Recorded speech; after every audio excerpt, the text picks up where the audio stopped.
You're asking us for $45,000, Brooklyn. That's not just money. That's an investment. And honestly, we're not sure you're the best return. That's what my own mother said after I begged for help with the surgery I needed just to walk again. A week later, they gave my sister a $67,000 Lexus convertible for her college graduation. So no, I wasn't their best return. I was just the daughter they learned to step over. But what they didn't know, someone else had been watching. Someone with a bigger heart and a bigger wallet. Before I go any further, drop your location in the comments. Tell me where you're watching from: New York, Chicago, Lagos, London. I want to know who feels this one. And turn on notifications, because the story I'm about to tell you, it's not just a story. It's a warning, a weapon, and a reminder to never let being the forgotten one make you forget your worth. My name is Brooklyn James. I'm 29 years old, and I live in Columbus, Ohio.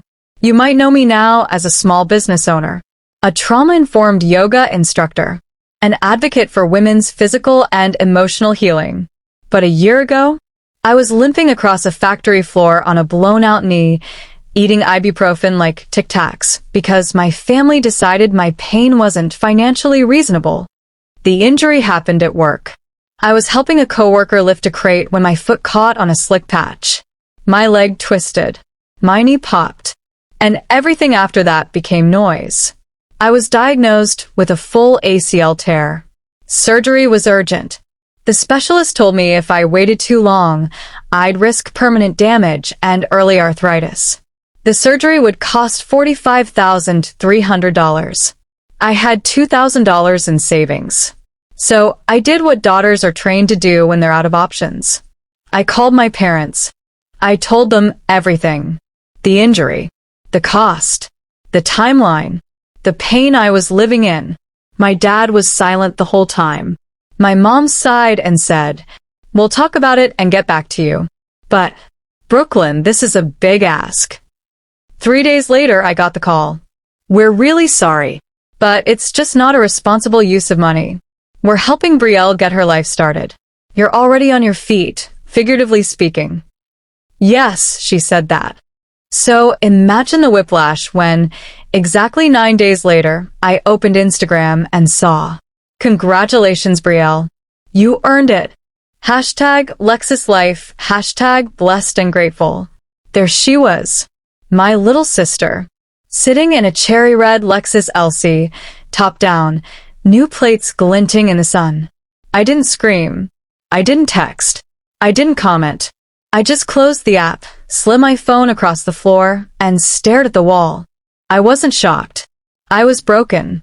Because somewhere deep down, I had expected this. Brielle was always the soft one, the delicate flower, as Mom liked to say. She cried easy, got sick a lot as a kid, was terrified of thunderstorms.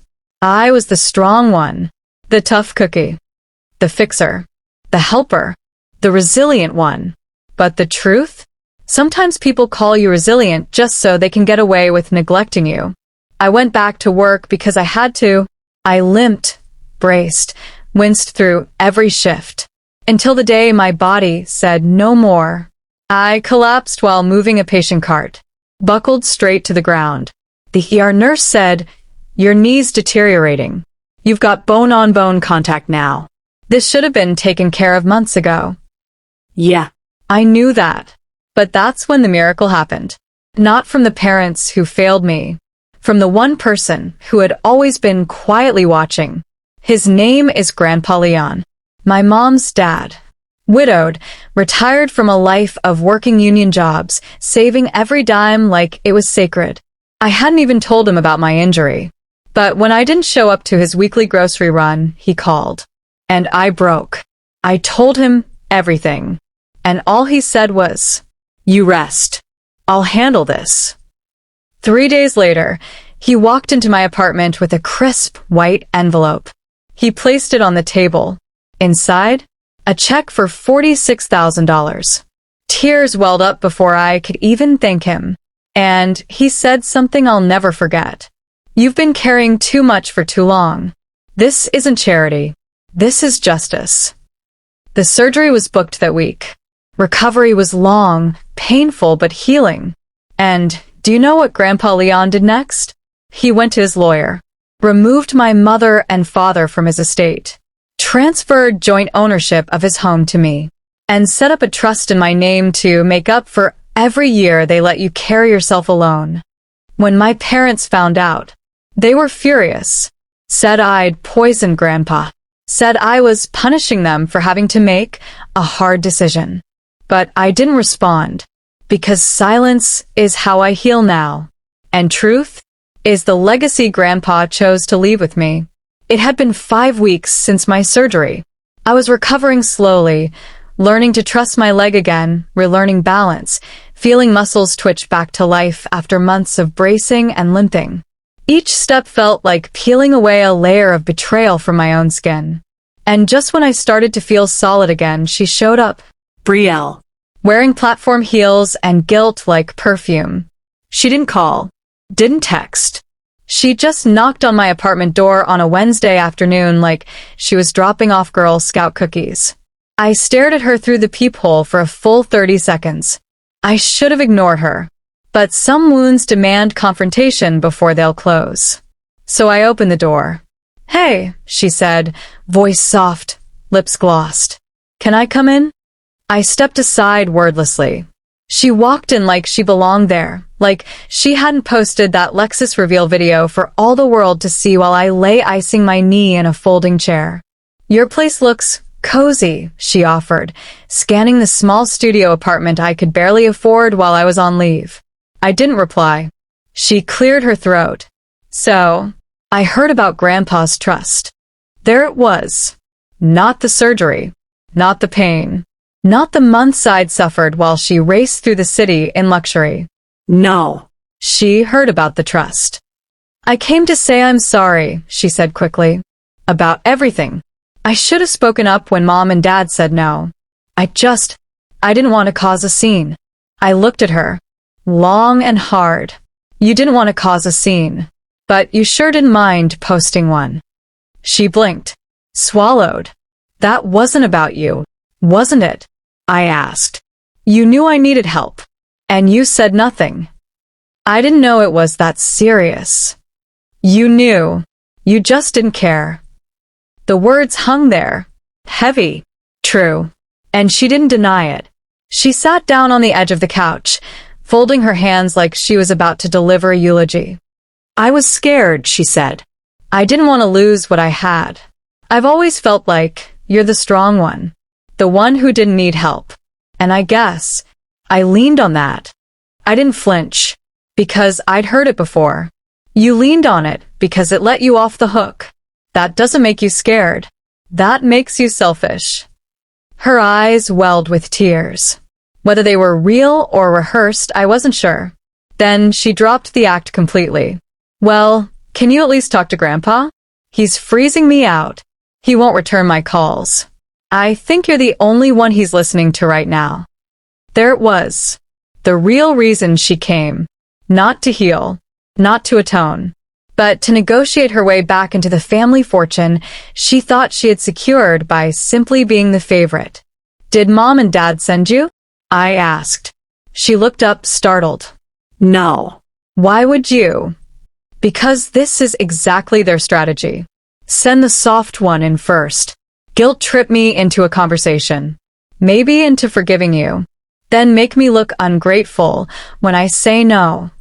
She blinked fast, mascara clumping in the corners. "I didn't come here to manipulate you." "Yes, you did," I said calmly. "You just didn't expect me to recognize it." She stood up, visibly shaking now, whether from rage or shame. I didn't care. "You've changed," she snapped. "No. You're just seeing me clearly for the first time." She stormed to the door, then paused. "For what it's worth," she said, "I did love you growing up. And now?" I asked. She hesitated, and that hesitation told me everything. The door clicked shut behind her, and the air in my apartment felt clean again. Not peaceful, not triumphant, but clean. The next day, my mother called. I let it go to voicemail. Then my father. Same thing. And then I got a long, passive-aggressive email from my aunt on my mother's side. Family means forgiving Brooklyn. Your grandfather's old. He doesn't need stress right now. Just talk to your sister. You're not kids anymore. I stared at it, rereading one line. He doesn't need stress. As if I hadn't been carrying every ounce of that stress alone for years. Where was this concern when I was walking bone on bone? Where was the forgiveness when they left me to choose between health and homelessness? 2 nights later, I had dinner at Grandpa Leon's. It was quiet, comfortable, no expectations. He made pot roast the way he always had, tender, peppery, with carrots soft enough to fall apart. Halfway through the meal, he put his fork down. She came to you, didn't she? I nodded. She'll keep coming, he said. And they'll use her to try and change your mind. I know. He leaned back in his chair. I just wanted you to hear this from me, plain and clear. I'm not changing a damn thing. I've made peace with it. And I've watched you suffer long enough. A lump formed in my throat. I didn't want it to come to this, I whispered. I know you didn't, he said. But you didn't start this war. They did. You just finally decided not to lose it. The next morning, I woke up to an unexpected delivery. A small, handwritten note from Brielle. No envelope. No fancy stationery. Just 2 words. Please stop. It wasn't a request for conversation. Or peace. It was a demand. Because now that the spotlight wasn't hers, now that the consequences were real, she couldn't stand it. And that told me everything I needed to know. I didn't reply. Because sometimes silence isn't cruelty. It's the boundary people create when they realize that being the bigger person doesn't mean letting yourself be broken over and over again. The Lexus? She returned it. Or rather, my parents did, trying to save face with Grandpa. But it didn't matter. The damage was done. Not just to me, but to their illusion of power. Because I had survived without them. And worse for them, I had thrived because of someone else. Healing isn't always a slow climb. Sometimes it's the exact moment you stop begging for acknowledgement and start building without it. And I was building now. Stronger knees, clearer mind, stricter boundaries, and the kind of freedom you can't buy with a car key.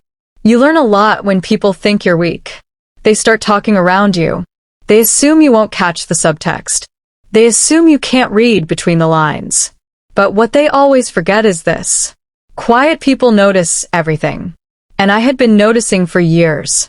So when my father tried to use Grandpa's estate paperwork against me, I was ready. It started with a knock at Grandpa Leon's door one Thursday afternoon. I was over there helping him clean out some boxes in the attic. Old photo albums, navy ribbons, the usual. The knock was heavy. Purposeful. We came down the stairs slowly. My stomach dropped when I saw who it was. My father. Dark sunglasses. Polo tucked in too tight. Clutching a black accordion folder like he was about to pitch us a timeshare. Brooklyn, he nodded. Dad. Grandpa said nothing. I was hoping we could all talk. Grandpa stepped outside and pulled the door mostly shut behind him. I stayed just out of view, close enough to hear. My father cleared his throat. I know things have gotten complicated, but there's a way to fix this without courtrooms or conflict. Grandpa chuckled, low and bitter. Go on. Dad slid out a document from the folder. I had a lawyer review the deed on your Bloomington house. The one you transferred to Brooklyn. There's a survivorship clause you didn't formally close. If I'm right, technically, I'm still on the list of contingent beneficiaries. Silence. Then Grandpa's voice, cool as ice. Technically, huh? Look, my father continued. I'm not saying take anything away from Brooklyn. I'm just saying, let's not pretend she's the only heir here. He had no idea I was behind the door. No idea I was recording the entire exchange on my phone. He left 10 minutes later, thinking he'd planted a seed of doubt. Instead, he handed me everything I needed. That night, I made 2 phone calls. First, to attorney Sheila Grant, Grandpa's estate planner. She'd handled the trust paperwork. Second, to my friend Kara, a real estate paralegal I went to college with.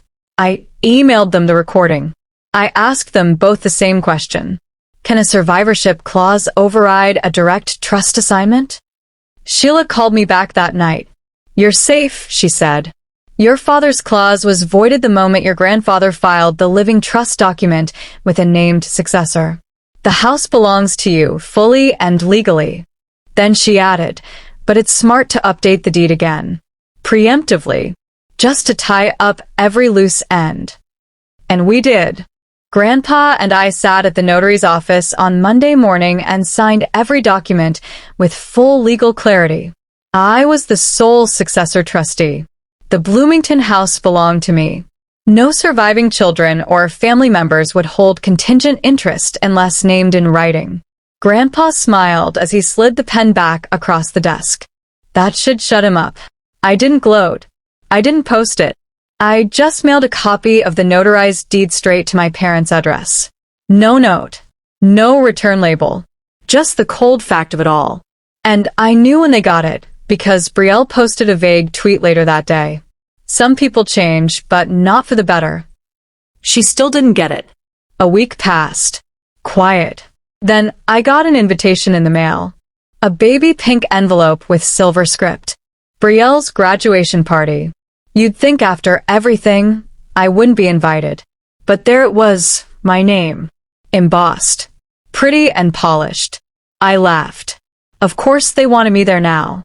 Of course they wanted to show off how the family had healed in front of their friends. I put the envelope on the counter and left it there. That weekend, Grandpa and I went to Bloomington. We walked the property together, his old house, now legally mine. He talked about the fence he built by hand, the oak tree he'd planted after my mom was born. And when we got back to the truck, he looked over at me. Do you ever think about forgiving them? I didn't answer right away. Then I said, I don't think forgiveness and reconnection have to be the same thing. He nodded. That's a good answer. But what happened next? I didn't see coming. That night, we got a call. A voicemail from a blocked number, left on Grandpa's landline. You think you're smart? You think she's better than us now? You watch. You both better watch. This ain't over. My stomach turned. It was my father. The voice was distorted by rage, but I knew it. Grandpa played the message twice, then deleted it. I looked at him, unsure. We pressing charges? He shook his head. No. We pressed forward. That voicemail didn't scare me. It confirmed something I'd already suspected. People don't hate you for being cruel. They hate you for enforcing boundaries they can't manipulate. And now, their access was gone. Their bluff had been called. Their claim had been voided. And all that was left was the truth. It's a strange kind of power, knowing you're no longer the person who needs their approval, their money, or even their acknowledgement. I used to cry at the idea of losing my parents' love. Now I cry at the thought of ever settling for that version of it again. Grandpa and I finished the weekend in Bloomington planting new flowers out front. He let me choose the colors. We picked tulips, purple and white. He said they looked like peace. I think they looked like proof. If there's one thing you can always count on from a narcissist, it's that they don't know when to stop.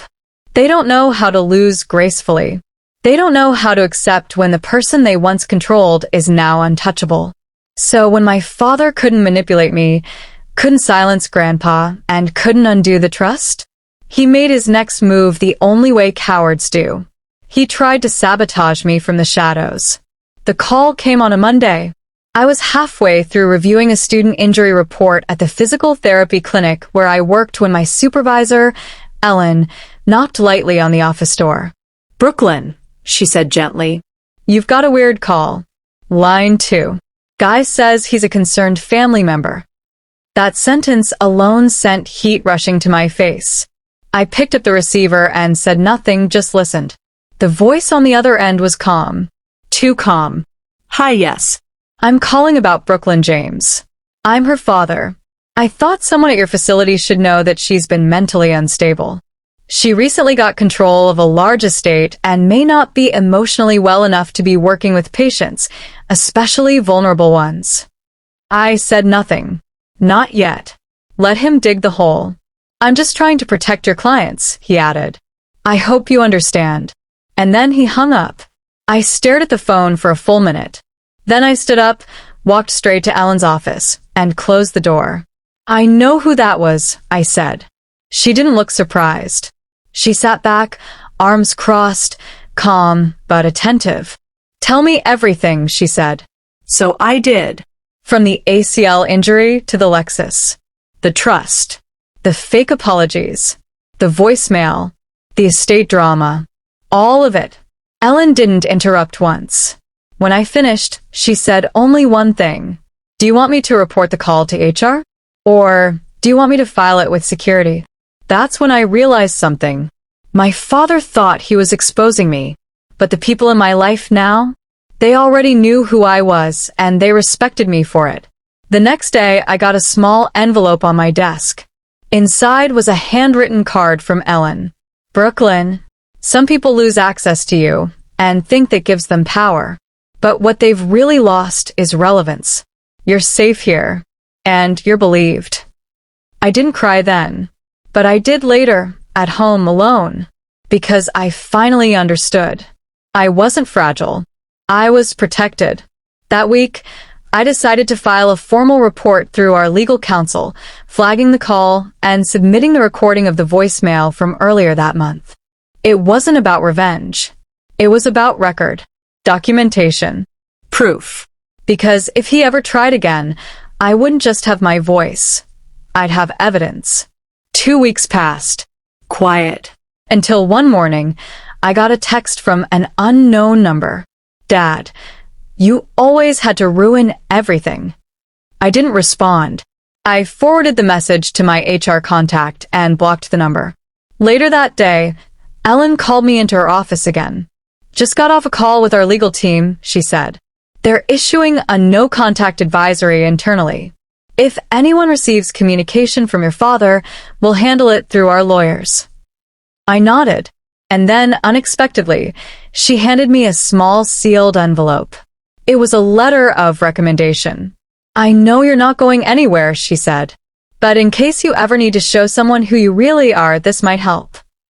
Inside was a full-page letter describing my work ethic, my compassion, my dedication to patients, and my ability to lead with integrity even under personal stress. I read it twice, and for the first time in a long time, I felt seen, not just for my pain, but for my power. It's a strange thing to have to defend your stability while healing from betrayal. But I did, and I did it without ever sinking to his level. Because every step I took forward was a step he couldn't follow. Brielle tried reaching out again, this time via email.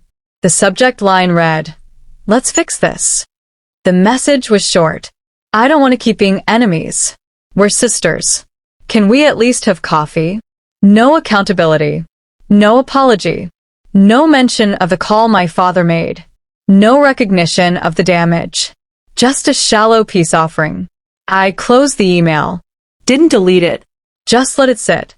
Because not every olive branch deserves to be planted. Later that week, Grandpa and I attended a community event at the Veterans Hall.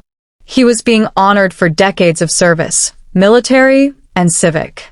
When they called his name, he stepped forward slowly, holding my arm for balance. He gave a short speech.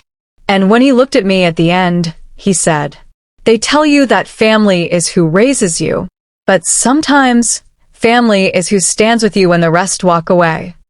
He sat back down and patted my knee. "I'm proud of you, girl." That was the only validation I'd ever truly needed. In the weeks that followed, I did more than heal, I grew. I started teaching yoga again, led group therapy sessions at the clinic, volunteered at the rehab center down the street. Every day I stood on my once broken leg was proof that I hadn't just survived. I had redefined what strength looks like. Can we talk? Just the two of us. No drama. That's what Brielle wrote in her follow-up email. She wasn't begging. She wasn't apologizing. She was negotiating. Again. A pattern I'd come to recognize like muscle memory. She messes up. She waits. Then she reaches out with just enough vulnerability to feel like peace, but never enough truth to mean it. Still, part of me was curious. Maybe, just maybe, this time was different. Maybe she was ready to hear what I had never said aloud. So, I agreed to meet her. One time, we met at a quiet coffee shop on the east side of Columbus. Not the kind of place she usually posted about, no neon signs, no exposed brick, no latte art. Just black mugs, real tables, and awkward honesty hanging in the air. She showed up in all beige. Hair perfect. Smile shaky. I didn't smile back. I just sat. I know I've said it before, she started. But I want to say it again. I'm sorry. I nodded. Why now? I asked. She blinked, surprised. What do you mean? I mean, why now, Brielle? Why this week? Why not back when I was limping to work? Or when I was laying on that hospital bed? Or when Dad called my job and tried to ruin me? Her mouth opened, but nothing came out. So I answered for her. Because now you're uncomfortable. Because now there are consequences. Not because you understand. She looked down at her cup. I miss you, she whispered. No, I said gently. You miss access to me. That's not the same. For a long moment, we sat in silence. Then I told her what I'd come to say, not for her peace, but for my own. You grew up being protected, Brielle. And I grew up being prepared. They bought you safety. They handed me survival. You were allowed to fall apart, to make mistakes, to be carried. I was expected to endure. Quietly. Without thanks. You got keys to Alexis. I got your strong. You'll figure it out. Her lips trembled. And then came the line I always knew would come. I didn't know. I didn't mean to hurt you. I nodded again. I believe that. But impact intent. And I'm tired of pretending the fallout didn't happen just because you say you didn't light the match. She reached across the table, instinctively. And I didn't move away. But I didn't reach back. Because the part of me that used to crave that contact, that used to think reconciliation meant touching pain and pretending it was healing, that part of me had been replaced by something else. Clarity. I looked her in the eyes and said, You don't owe me more apologies. You owe yourself honesty. We don't need to fix anything. We just need to stop pretending it wasn't broken. She wiped her face with her sleeve. The tears were real this time. But I didn't lean in, because this wasn't about guilt. It was about release. When we stood up to leave, she asked, So, what now? I smiled, soft but firm. Now we go our separate ways. Not with hatred, not with war, but with truth. And I left her there, not because I didn't love her, but because I finally loved myself more than the idea of being loved back. That night, I had dinner with Grandpa Leon. We laughed, ate cornbread and stew, watched old reruns of the Jeffersons. When I told him about the conversation, he leaned back in his chair and said, Proud of you. Closure's not always about building bridges. Sometimes it's about knowing when to walk the shore alone. A week later, I got a letter in the mail. No return address. Just a single sentence on the card. I hear you now. I hope one day you'll let me listen again. Brielle. I put the card in a box. Not out of hope. Not out of spite. Just because it was real. And real things, even painful ones, deserve a place in the story. Today, my knee is stronger than ever. I run 2 yoga classes a week.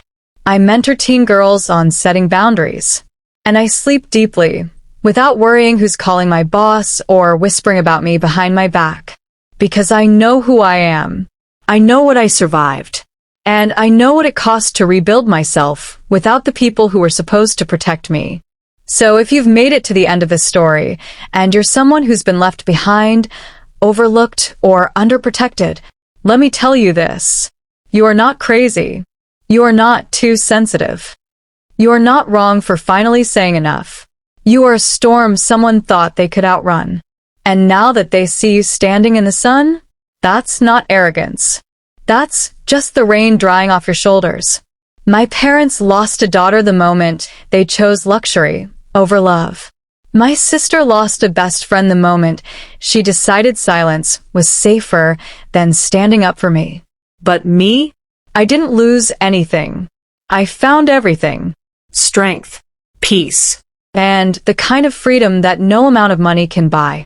Thank you for watching.